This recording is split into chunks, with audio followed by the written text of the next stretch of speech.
అయితే మీరు చాలా జాగ్రత్తగా మనం గమనిస్తే వాళ్ళు అర్పించింది దేని కొరకు?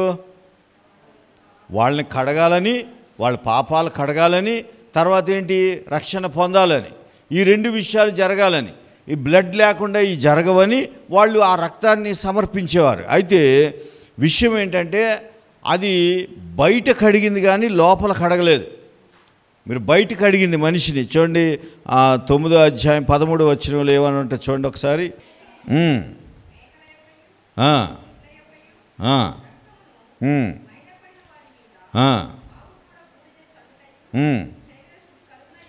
శరీర శుద్ధి ఏమన్నాడు అంటే ఇది బయట అవుట్వర్డ్లీ, అంటే బయట మనల్ని కడిగింది.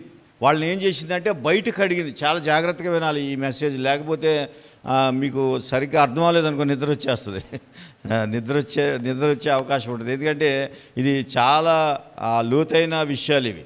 వాళ్ళని ఏం చేసింది, ఆ ఎడ్ల రక్తము మేకల రక్తం ఏం చేసింది, వాళ్ళని బయట శరీరాన్ని కడిగింది. బయట శరీరాన్ని ఎంత కడిగినా ఏమి ఉపయోగం లేదు.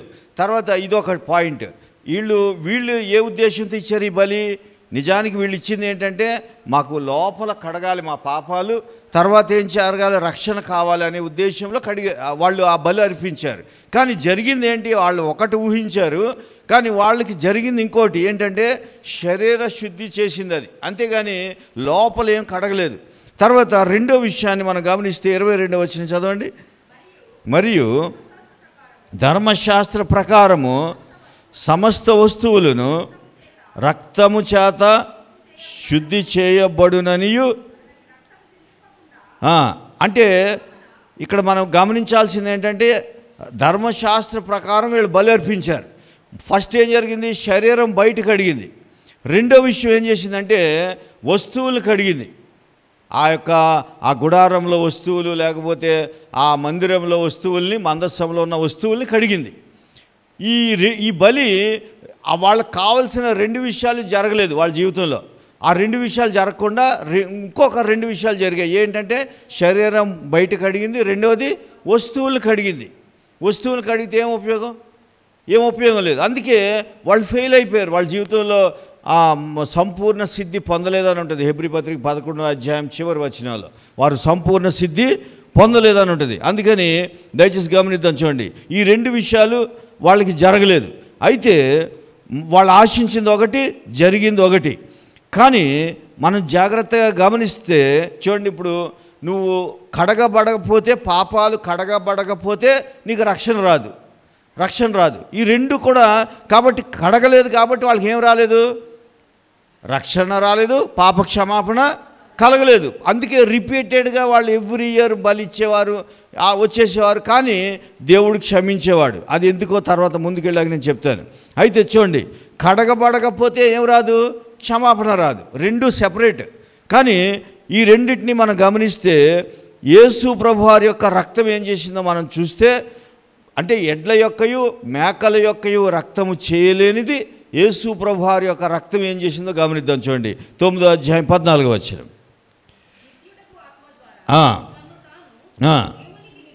దేవునికి నిర్దోషినిగా అర్పించుకొనిన క్రీస్తు యొక్క రక్తము నిర్జీవ క్రియలను విడిచి సేవించుటకు మీ మనస్సాక్షి ఎక్కడ ఉంటుంది, లోపల ఉంటుంది. అంటే ఈ రక్తము ఎక్కడ క్లీన్ చేసింది, లోపల క్లీన్ చేసింది. హల్లెలూయా.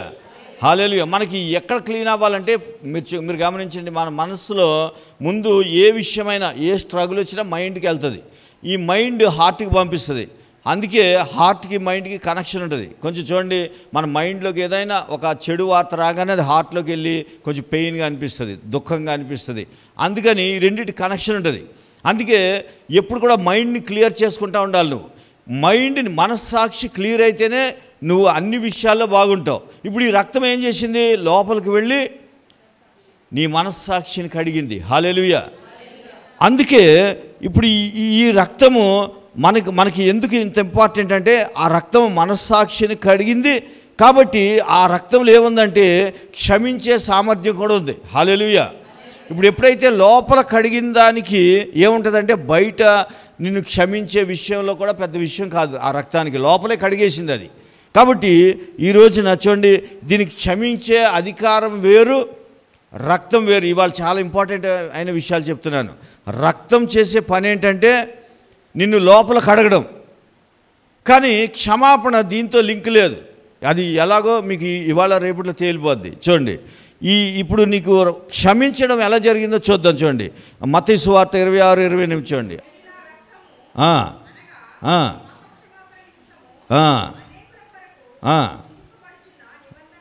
నిబంధన రక్తము అనేకుల కొరకు. అంటే మళ్ళీ చదవండి ఒకసారి, 28 వచ్చిన. ఈ నా రక్తము అనగా పాప క్షమాపణ నిమిత్తము. జాగ్రత్తగా వినండి, ఏ విషయంలో? పాప క్షమాపణ నిమిత్తము అనేకుల కొరకు చిందించబడుచున్న రక్తం ఇది. అంటే ఇది ఈ రక్తానికి ఏముందంటే లోపల కడిగే గుణం ఉంది, క్షమించే గుణం ఉంది. ఇక్కడ ఈ రోజుకి మనం ఏం చేద్దామంటే రక్తం గురించి నేర్చుకుందాం. క్షమించేది అది ఒప్పుకోలుతో కనెక్ట్ అయి ఉంది, కన్ఫెషన్తో కనెక్ట్ అయి ఉంది. రక్తమేమో రక్షణతో కనెక్ట్ అయి ఉంది. కాబట్టి ఈ రోజున ఈ రక్తం గురించి నేర్చుకుందాం. చూడండి, ఇప్పుడు 1 యోహాను పత్రిక 1వ అధ్యాయం 7వ వచనం గురించి ఈరోజు నేర్చుకుందాం.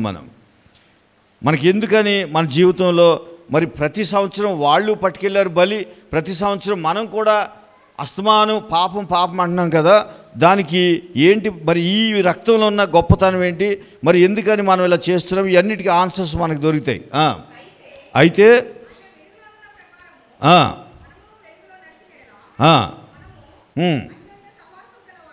అన్యోన్య సహవాసము గలవారమై యుందుము.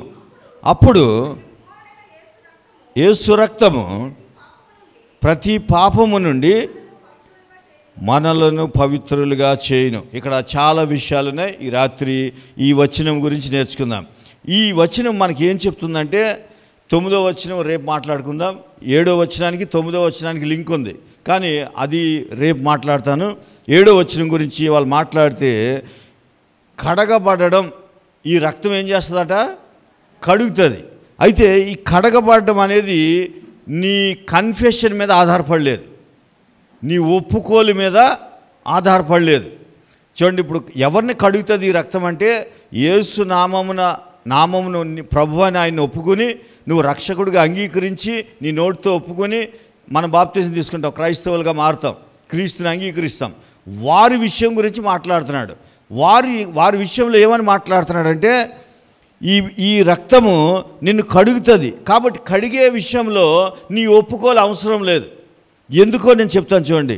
ఎందుకనంటే ఇది ఈ కడగడం అనేది మనము గమనిస్తే ఇది నిరంతరం జరిగే ప్రక్రియ. దీన్ని ప్రజెంట్ కంటిన్యూస్ టెన్స్ అంటాం. క్లెన్సెస్ అని బైబిల్లో ఉంది. ఎన్కేజేవిలో ఏముందంటే క్లెన్సెస్ అంటే అది నిరంతరము, నువ్వు అడిగినా అడగకపోయినా కడుగుతూ ఉంటుంది. నువ్వు అలాగని ఇది నిత్యము నువ్వు పాపం చేస్తూ ఉంటే కడిగే ఆ విషయం కాదు నేను మాట్లాడేది ఏంటంటే నువ్వు రక్షించబడి యేసు ప్రభుని అంగీకరించి ఏదైనా తెలుసో తెలియకో అప్పుడు ఎప్పుడైనా మిస్టేక్ చేసినప్పుడు ఆయన దగ్గరికి వెళ్ళినప్పుడు ఇక్కడ ఒక కండిషన్ ఉంది.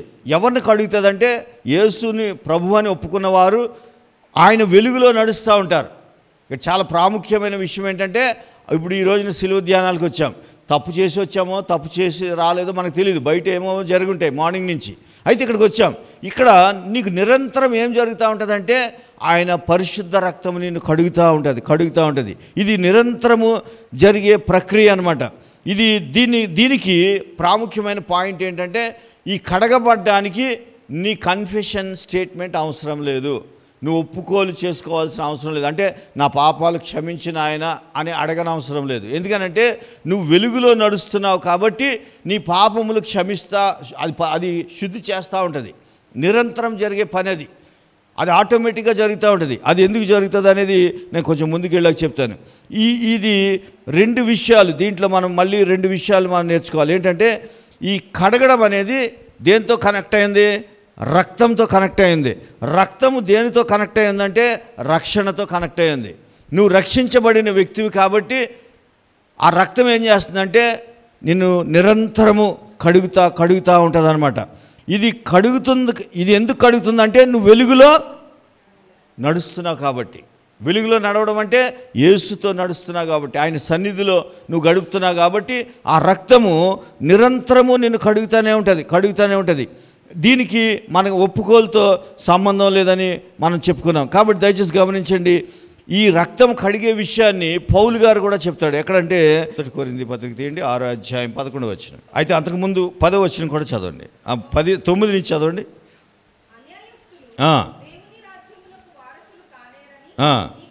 అంటే ఇది సంఘంతో మాట్లాడుతాడు. చాలా జాగ్రత్తగా గమనించండి. కొరింథీ సంఘంలో యేసు ప్రభుని నమ్మిన విశ్వాసులతో మాట్లాడుతున్నాడు. ఏమని?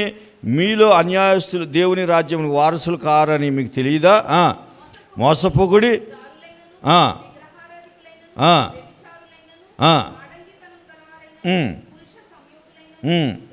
దొంగలైనను, లోబులైనను, త్రాగుబోతులైనను, దోషకులైనను, దోచుకొని వారైనను వారసులు కానేరరు అన్నాడు. ఇక్కడ బాగానే ఉంది. ఇది ఎవరికి? సంఘానికే. సంఘంతోనే మాట్లాడుతున్నాడు.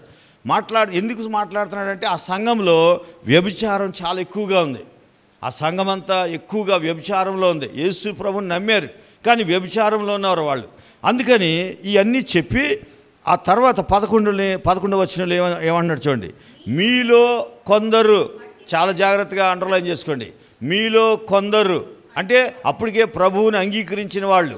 మీలో కొందరు అట్టివారయ్యుంటిరి, అలాంటి వారే మీరు. కానీ ప్రభు అయిన యేసు క్రీస్తు నామమున మన దేవుని ఆత్మయందును మీరు కడుగబడి. హల్లెలూయా, హల్లెలూయా. అంటే నువ్వు కూడా అలాంటి వాడివే, సంఘంలో ఉన్నావు కానీ నువ్వు కడగబడిన వ్యక్తివి. కడుగుతా ఉన్నాడు. ఈ కడగడం అనేది అది లేకపోతే ఏ వ్యక్తి నిర్దోషిగా దేవుని దగ్గరికి వెళ్ళలేవు. యేసయ్య రక్తం నీకు 24/7 నేను కడుగుతూనే ఉంటుంది. నీ మనస్సాక్షిని శుద్ధి చేస్తూనే ఉంటుంది. అందుకని ఆ వచనాన్ని ప్రజెంట్ కంటిన్యూస్ టెన్స్లో రాశాడు. గ్రీక్ వర్డ్లో మనం చూస్తే అది ఖచ్చితంగా మొత్తం అంటే నిరంతరం జరిగే ప్రక్రియ అని రాసి ఉంటుంది అనమాట. అందుకని ఆ రక్తము నిన్ను కడుగుతూ ఉంది. ఎందుకు కడుగుతుందంటే నువ్వు వెలుగులో నడుస్తున్నావు కాబట్టి. అయితే ఇక్కడ 2 పాయింట్స్ ఉన్నాయి. వెలుగులో నడుస్తున్నావు కాబట్టి నువ్వు పాపివి కాదు అనడానికి లేదు. నువ్వు పాపాలు ఒప్పుకుంటానంటున్నా కుదరదు. ఇప్పుడు వెలుగులో నడిచేవాడు పాపాలు ఒప్పుకుంటానంటే నువ్వు ఎక్కడున్నావు? ఉండడమే ఎవరితో ఉన్నావు? యేసయ్యతో ఉన్నావు. యేసయ్యతో ఉన్నావు. పాపాలు ఒప్పుకోవడం అంటే నువ్వు ఆల్రెడీ యేసయ్యతో ఉన్న వాళ్ళు ఎవరు? ఆయన పరిశుద్ధుడైతే నువ్వు కూడా పరిశుద్ధుడు, ఆయన నీతిమంతుడైతే నువ్వు కూడా నీతిమంతుడు. అలాగనడానికి లేదు. అలాగని పోనీ నువ్వు పాపివి అనడానికి కూడా లేదు. పాపివి అని అనడానికి ఎందుకు లేదని అంటే నువ్వు ఆయనతో ఉన్నావు. అలాగని కంప్లీట్గా నీతిమంతుడు అనడానికి లేదు. మరి దీనికి ఏంటి పరిష్కారం అంటే 2 విషయాల్ని మనం నేర్చుకుంటాం. చూడండి, కడగబడ్డానికి నీవు అడగనవసరం లేదని అన్నాం కదా.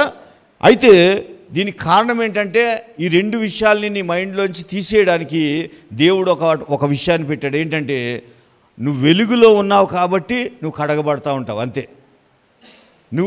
దీనికి ఇంకా మళ్ళీ క్వశ్చన్ వేసుకుని మళ్ళీ ఆన్సర్ చెప్పుకోవాల్సిన అవసరం లేదు. నువ్వు ఆల్రెడీ వెలుగులో ఉన్నావు కాబట్టి నువ్వు కడగబడతా ఉంటావు. ఇది కంటిన్యూగా నీ జీవితంలో జరిగే పని. అలాగే నువ్వు శరీరంలో ఉన్నావు కాబట్టి అది కడుగుతూనే ఉంటుంది. యాక్చువల్గా వెలుగులో ఉన్నవాడు తప్పు చేయడు, అవునా కదా? దేవుణ్ణి నమ్ముకున్నవాడు తప్పు చేయడు. కానీ తప్పు ఎందుకు చేస్తున్నావు అంటే నువ్వు శరీరంలో ఉన్నావు కాబట్టి మన మిస్టేక్ జరుగుతూ ఉంటుంది. జరుగుతూ ఉన్నా నిన్నేం చేస్తుందంటే అది నిరంతరం కడుగుతూ ఉంటుంది. నువ్వు దీని విషయంలో అడిగితే కడుగుతాడు. కన్ఫెషన్ అవసరం లేదు, నీ ఒప్పుకోలు అవసరం లేదు. ఎందుకనంటే ఇది రక్తంతో కనెక్ట్ అయి ఉంది. నీకు దానికి ఏం సంబంధం లేదు, రక్తంతో కనెక్ట్ అయి ఉంది. మనం వెలుగులో నడుస్తున్నాం కాబట్టి రక్తం నిన్ను కడుగుతూ ఉంది. మనం శరీరంలో ఉన్నాం కాబట్టి ఆ రక్తం కడగడం చాలా అవసరం.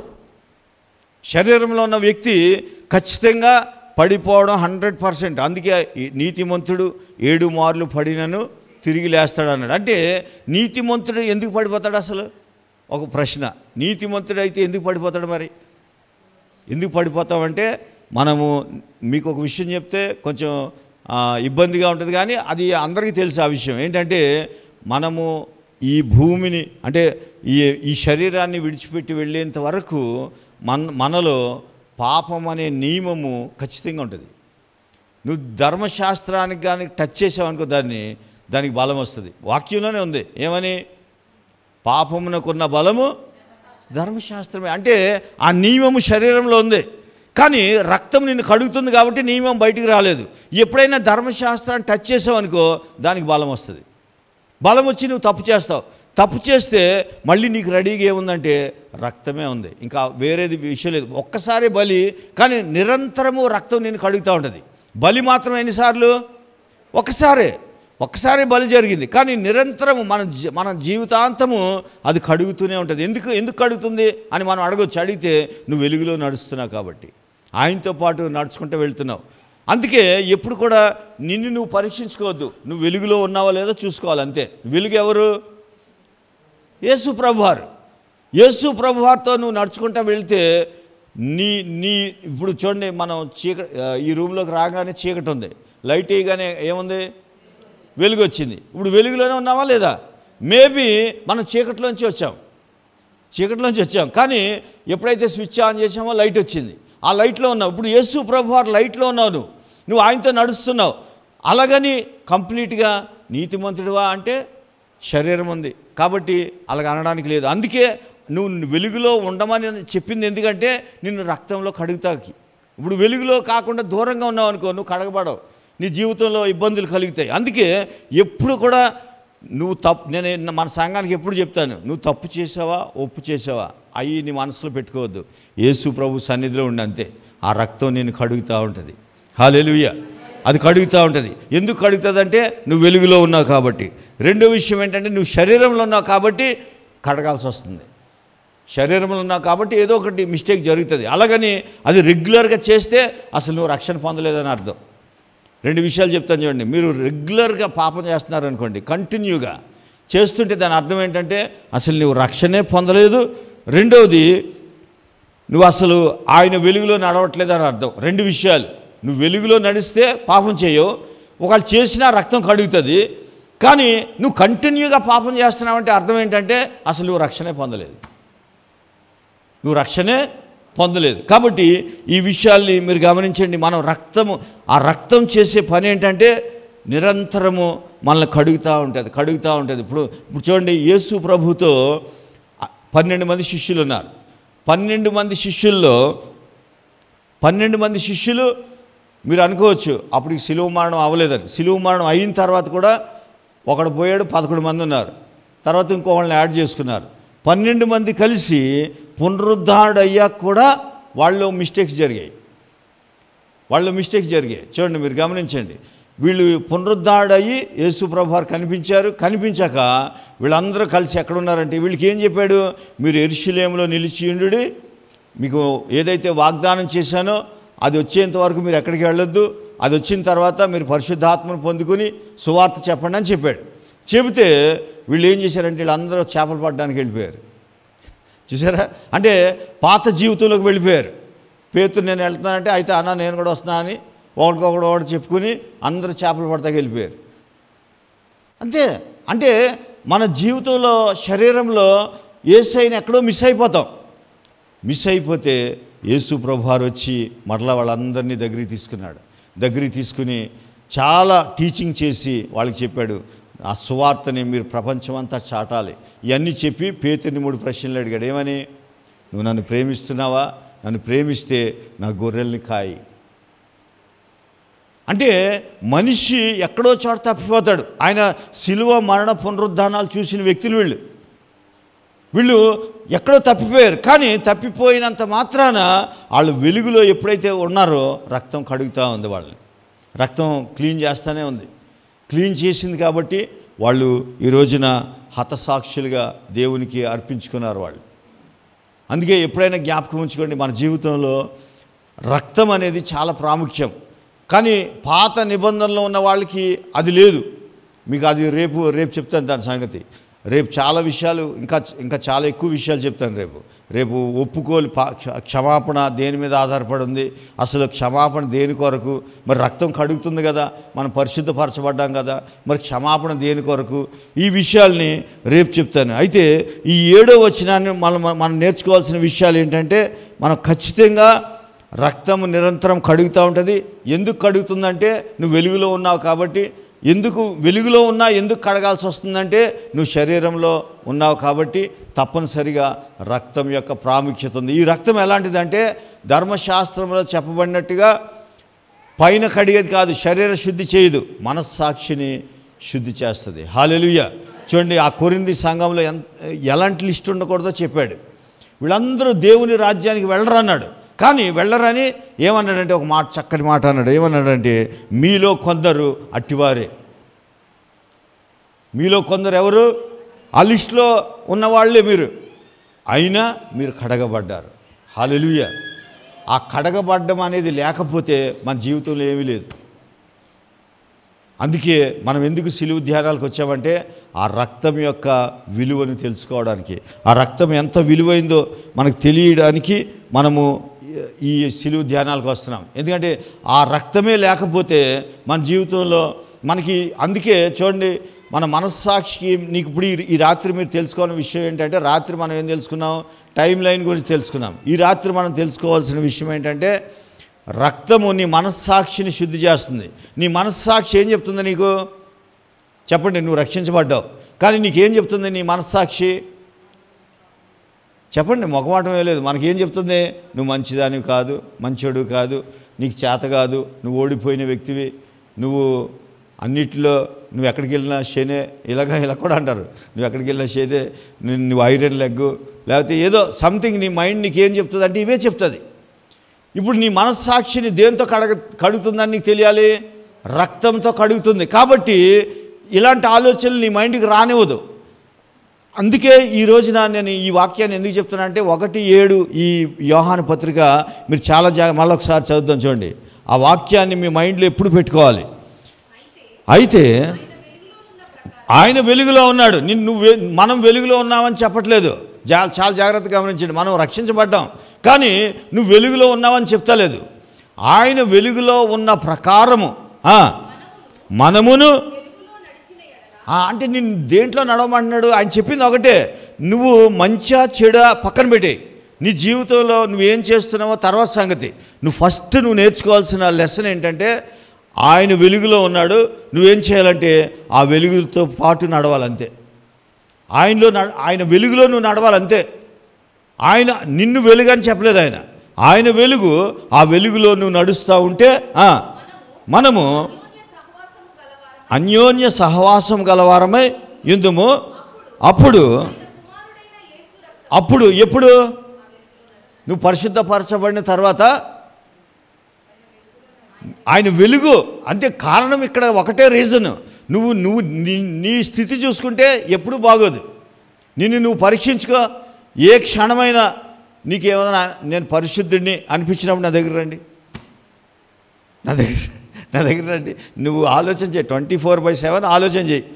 ఇప్పుడు నేను పరిశుద్ధుడిని, పాస్టర్ గారి దగ్గరికి వెళ్ళిపోదామని రండి నా దగ్గరికి. అలాంటి క్షణం లేదు. అందుకే ఏమన్నాడంటే, ఆయన వెలుగు, ఆ వెలుగులో ఆయన ఉన్నాడు. నువ్వేం చేయాలంటే ఆయన వెలుగులో నడిచిన ప్రకారం నువ్వు కూడా ఎందులో జాయిన్ అవ్వమన్నాడు నిన్ను? ఆయనతో కలిసి జాయిన్ అయితే రక్షించబడిన వ్యక్తులకు చెప్తున్నాడు, నువ్వు వెళ్ళి ఆయనతో జాయిన్ అవ్వు. జాయిన్ అయితే నేనేం చేస్తాను? యేసు రక్తము ప్రతి పాపము నుండి, అంటే నువ్వు తెలుసో తెలియకో చేస్తున్న మిస్టేక్స్ అవి కడగబడతా ఉంటాయి. దేన్ని కడుగుతాయి? నీ మనస్సాక్షిని కడుగుతూ ఉంటాయి. మరి వెలుగులో ఉంటే ఎందుకు కడగాలి బ్రదర్ అంటే, నువ్వు శరీరంలో ఉన్నావు కదా, రక్షించబడ్డావు. ఇందాక మన కొరింథీ పత్రికలో చదివిన వాళ్ళు అందరూ రక్షించబడిన వాళ్ళే. వాళ్ళు కొరింథీ సంఘానికే చెప్పాడు ఆయన, అన్యులు రక్షించబడ్డారు, కానీ వ్యభిచారం ఉంది ఆ సంఘంలో. రక్షించబడ్డారు కానీ ఇంకా మీరు ఆ పత్రికలు చదవండి, అందులో చాలామంది అలాంటి వాళ్ళు ఉంటారు. అందుకని మరి ఎవరు వాళ్ళంటే యేసు ప్రభువుని ఒప్పుకున్న వాళ్ళే, రక్షించబడిన వారే, సంఘంలో ఉన్న వాళ్ళే వాళ్ళు, కానీ తప్పు చేస్తూ ఉన్నారు. అప్పుడు పౌలు ఏమన్నాడంటే, మీరు కడగబడ్డారని చెప్పాడు. అలాగని కంటిన్యూగా పాపం చేయొచ్చా అంటే చేయకూడదు. కంటిన్యూగా పాపం చేస్తున్నావు అంటే అర్థం ఏంటంటే నువ్వు రక్షించబడలేదు. ఇంకో రీజన్ చెప్పాను, నువ్వు వెలుగులో నడుస్తలేదు కాబట్టి కంటిన్యూగా పాపం చేస్తున్నావు. ఒకవేళ వెలుగులో నడిస్తే ఎప్పుడైనా మీకు ఆ డౌట్ క్లియర్ చేస్తాను. చూడండి, ఆ 2వ అధ్యాయం 1వ వచనంలో ఏమంటాడంటే పిల్లలారా, ఈ సంగతులు మీకు వ్రాయిచున్నాను, ఎవడైనను